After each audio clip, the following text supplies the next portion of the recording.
Имеете ли вы задолженность перед банками? Нет. Нет. Нет. Нет, вообще никакую. И ни разу не брали? Нет. Не брали.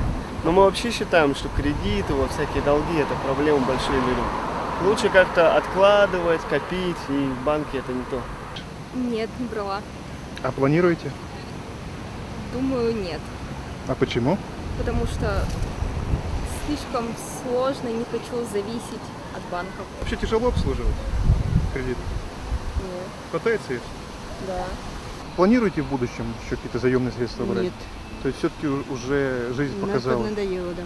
Насколько сложно обслуживать долг? А я не обслуживаю. То есть не платите? А не требует вас этих денег? Требует. А я на банкротстве. То есть для вас это не обременительно?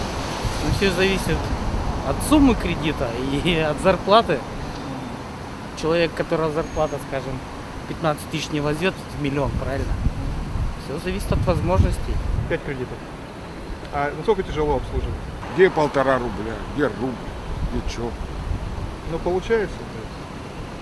Я получаю почти 30-ку, я все плачу, пока не запою. Вообще ни разу кредиты ни разу не беру. И не Я планируете? считаю, что ни к чему это. Я лучше лишний раз где-то подзаработаю, как говорится, где-то подколымлю, чем, как говорится, буду кредит брать. То есть не пользуетесь И кредитами? никогда. И не планируете? Нет. А почему мотивируете? У меня есть свои деньги.